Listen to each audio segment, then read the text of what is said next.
During World War II, the Nazis' most classified project was known as Die Glock, the bell. Secret documents found years later reveal that the bell was a new kind of exotic energy technology that could affect time and defy gravity. In 1939, the Nazis set up a secret base in Antarctica known as New Swabia. Starting in 1945, Operation Paperclip secretly brought hundreds of Nazi scientists into America, where they were hired by the military-industrial complex. In 1946, Admiral Richard Byrd led a military expedition known as Operation High Jump to seek out Nazi base New Swabia and other Antarctica bases. On his way back to the U.S., Admiral Byrd told Chilean newspaper El Mercurio that in the event of a new war, the U.S. would be facing military craft that can fly from one pole to the other with incredible speed. In 1959, a dozen nations signed the Antarctic Treaty, making it illegal for anyone to travel south of the 60th parallel without government permission. Since then, curious videos have circulated that show what appear to be Nazi UFOs. And just last Monday, Dr. Stephen Greer introduced Antarctica whistleblower Eric Hecker. In 2010, I was selected to go down to the South Pole Station in Antarctica for an entire year by Raytheon Polar Services as an employee of a third-party contractor for the National Science Foundation. I function in a dual-role capacity as a tradesman and a firefighter. My responsibilities required me to be more informed than most of my crew and offered me complete access to the facilities. What I learned from this unique experience needs to be shared with the entire world. The technology at the South Pole Station certainly can do what it is presented as its primary purposes, and unfortunately, much more. The Ice Cube Neutrino Detector is presented as a passive listening device for the purposes of the science as presented. But I'm going to skip right through the chase, folks.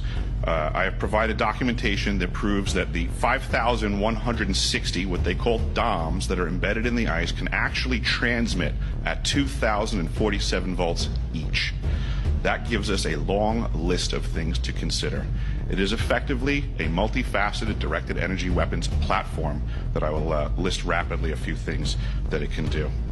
Vehicle detection. We're learning that these off-world craft, on-world craft, ours or other nations, are also emitting neutrinos. So this makes the South Pole Station effectively an air traffic control station for this new level of equipment that nobody's discussing. In addition to the ability to detect neutrinos and the exotic vehicles, I have provided documentation that shows that this is also a system for faster-than-light communications. In the past, Gary McKinnon has hacked NASA, found the off-world fleet, the list of captains, and it's apparent that if we have faster-than-light vehicles moving throughout the system, we're going to need faster-than-light communications. This is that facility. Unfortunately, I have other bad news. The season that I was there, 2010 to 2011, we converted from construction to operations and maintenance in both the elevated station and the detector array. Unfortunately, when they first fired it up, that was when we had the earthquakes in Christchurch, New Zealand. There's 2 incidental shots before they were able to target it correctly. This is an earthquake generating device as well. This is the weapons of war that we have to deal with now and what Raytheon's hiding. There's an ELF system at the South Pole Station that when I arrived, I was told it was off, dismantled, and completely defunct. In my work, I will rapidly just tell you, I had to figure out the circuitry for certain other repairs, and I found that this system is in fact completely energized, up and running, and being utilized with the other systems for nefarious purposes as well. The Atmospheric Research Observatory is in what we call the clean air sector. I witnessed myself a very powerful green laser shooting out of the top of this facility into the cosmos. This, I believe, is a secondary form of long-range communications and/or a defense system. A question of power comes into play for all of these facilities that are present.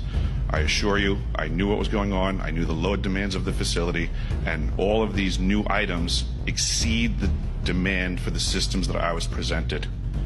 I am doing due diligence and research. I believe there is either a secondary power supply there that is either nuclear, that was there prior to the start of the Antarctic Treaty, which prohibits such things, and or that there is some sort of exotic power supply system there that just is not in the verbiage of the treaty, so it negates the responsibility to the parties involved.